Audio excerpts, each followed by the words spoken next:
बर्तन में रखा पानी चमकदार होता है और सागर का पानी गहरा। अर्थात लघु सत्य स्पष्ट रहता है जबकि महान सत्य मौन रहता है। गुरुदेव की इन्हीं पंक्तियों के साथ आज मैं सुहानी सिन्हा तथा मेरे दल के अन्य साथी गुरुदेव की जयंती के उपलक्ष्य पर आप सभी के सामने उपस्थित हैं। समस्त गोद परिवार गुरुदेव की जन्मतिथि मनाने जा रहा है। गुरुदेव की छवि ही कुछ ऐसी थी कि आज भी हम उन्हें एक महान और सृजनशील कलाकार के रूप में याद करते हैं। उन्हीं के द्वारा लिखी गई एक प्रसिद्ध बाल कथा तोता का नाट्य रूपांतरण हम आपके सामने प्रस्तुत करने जा रहे हैं। ग्रीष्मकाल की एक सुबह राजा और रानी महल की बाग में सैर कर रहे कि अचानक उन्हें एक तोता दिखा। तोते की लाल चोंच और हरे पंख देख रानी बड़ी खुश हुई।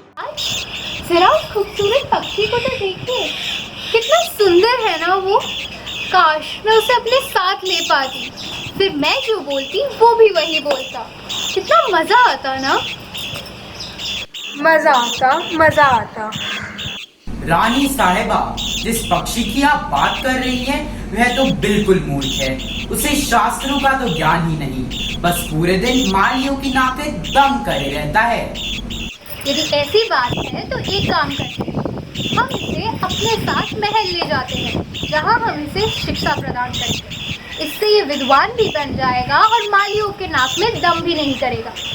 एक तीर से दो निशाने लग जाएंगे।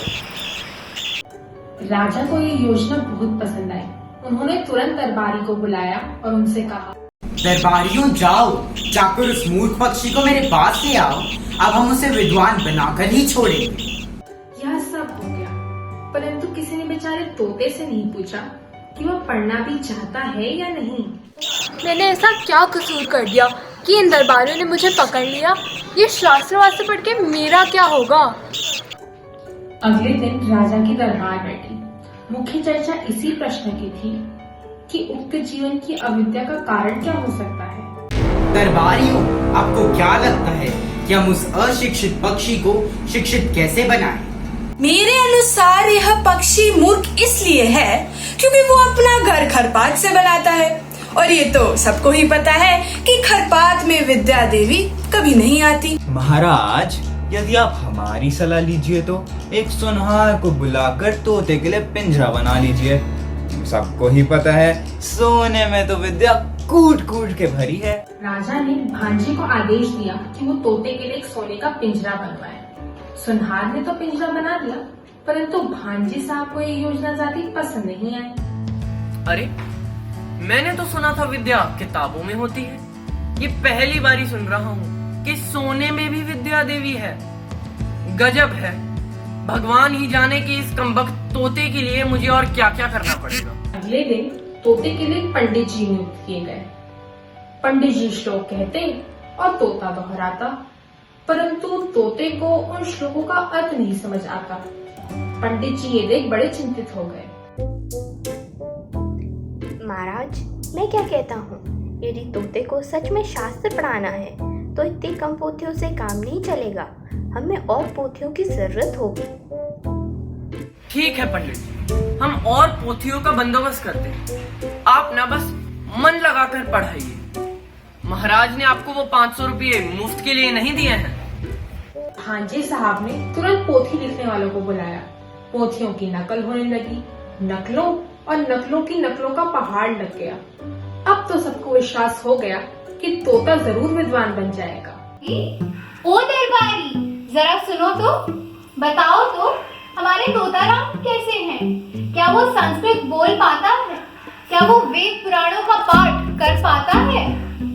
रानी साहिबा, हाँ, पंडित तोताराम अब श्लोक रट लेता है। वो श्लोक बोल भी पाता है। वो तो पूरी की पूरी रामायण का पाठ भी कर लेता है। परंतु क्या दरबारी, बताओ, डरो मत, हम तुम्हें डांटेंगे नहीं, बताओ। महारानी जी, तोता सब कुछ बोल तो पाता है, पर हमें शक है उसे उन सब चीजों का मतलब नहीं पता। रानी ने ये सब जाकर राजा को बताया। राजा को रानी की बात सुनकर लगने लगा कि भांजे और पंडित उन्हें बेवकूफ बना रहे हैं। उन्हें उन पर शक हो गया। उन्होंने अगले ही दिन तोते की शिक्षाशाला में जाने का निर्णय लिया। जैसे ही रानी और राजा तोते के शिक्षा कक्ष से पूछे, वैसे ही शंख, घड़ियाल, मृदंग, बांसुरियां आदि आदि अपने आप ही बज उठे। पंडित जी भी गला फाड़ फाड़ कर श्लोक का पाठ कर रहे थे। मनम हित्वा परियो भवति, क्रोधम हित्वा न सोचति, कामम हित्वा अर्थवान भक्ति, क्रोधम हित्वा सुखी भवति। प्रणाम महाराज, आज आप यहाँ क्या कर रहे हैं? क्या रानी साहिबा को अपने प्रिय तोते को देखने का मन किया है? हम यहाँ इसलिए आए हैं क्योंकि कुछ लोगों ने हमें बताया है कि आप महाराज को बेवकूफ बना रहे हैं। नहीं महारानी साहिबा, ये सब झूठी अफवाह है। आप चाहे तो पंडित जी से ही पूछ लीजिए। वे हर दिन तोताराम को शास्त्रों के पन्ने खिलाते हैं, जिससे ज्ञान उसके भीतर चले जाता है। वाह, क्या तरकीब आपने आजमाई है भांजे साहब, मैं बहुत प्रसन्न हूँ। ये लो, ये हार तुम्हारा इनाम है। अरे महाराज, इसकी क्या जरूरत है? धन्यवाद, धन्यवाद महाराज। तोते को हर दिन पन्ने खिलाए जा रहे थे, परंतु उसके पिंजरे में दाना पानी नहीं दिखता। धीरे धीरे तोता दुर्बल होता गया। अब उसमें पंख फड़फड़ाने की भी शक्ति नहीं थी। वह मृत्यु के निकट आ गया था। क्या इन पत्थर दिल मनुष्यों को समझ नहीं आता कि मैं एक साधारण पक्षी हूँ और जीवित रहने के लिए मुझे खाना चाहिए, पोथियों के पन्ने नहीं। मैं आज़ाद होना चाहता हूँ, बाग में उड़ना चाहता हूँ, मीठे मीठे फल खाना चाहता हूँ। शास्त्रीय ज्ञान से मेरा कोई लाभ नहीं। मैं सारे श्लोक रट तो लेता हूँ, परंतु समझता नहीं हूँ। शायद मेरी मृत्यु के बाद ही इन्हें समझ में आए कि मुझे शिक्षा देने के चक्कर में इन्होंने एक निर्दोष जीव को मार दिया। मर गया, राजा का तोता मर गया, मर गया, मर गया, पंडित तोताराम मर गया। अरे मर गया, मर गया, राजा का तोता मर गया। अरे मर गया, मर गया, पंडित तोताराम मर गया। भांजे साहब, ये हम क्या सुन रहे हैं? क्या ये सच है? क्या तोताराम सच में मर गया? महारानी साहिबा, पंडित तोताराम की शिक्षा पूरी हो गई है। आप चाहे तो पंडित जी से ही पूछ लीजिए। वे ही तो रोज पंडित तोताराम को पढ़ाते थे। जी, पंडित तोताराम की शिक्षा पूरी हो चुकी है। वे ना तो अब गाता है, ना उछलता है, ना कूदता है, ना फुदकता है, दाना पानी ना मिलने पर कुछ नहीं कहता। प्रमाण स्वरूप तोते का मृत शव राजा को दिखाया गया। तोते ने ना हाँ की ना हूं की। उसके पेट में से पोथियों के पन्ने फड़फड़ाने की आवाज आ रही थी।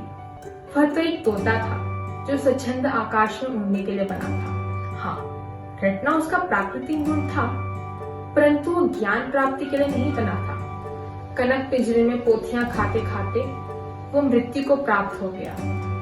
नदियां सींचे खेत को, तोता पुतरे आम, सूरज ठेकेदार सा, सबको बांटे काम। अर्थात प्रकृति ने सबको उनके स्वभाव अनुसार कार्य सौंपे हैं। जिसका जो कार्य है उसे वही करना चाहिए। यदि किसी के साथ जबरदस्ती की तो तोते की ही भांति परिणाम सामने आ सकता है। हर शिशु एक दूसरे से अलग है। अपने द्वारा ठीक समझी गई सोच एवं युक्ति को किसी बालक पर लागू करना सरासर गलत है, और यदि ऐसा हुआ तो हमें वैसे ही परिणाम भुगतने पड़ेंगे जैसे राजा को भुगतने पड़े। धन्यवाद।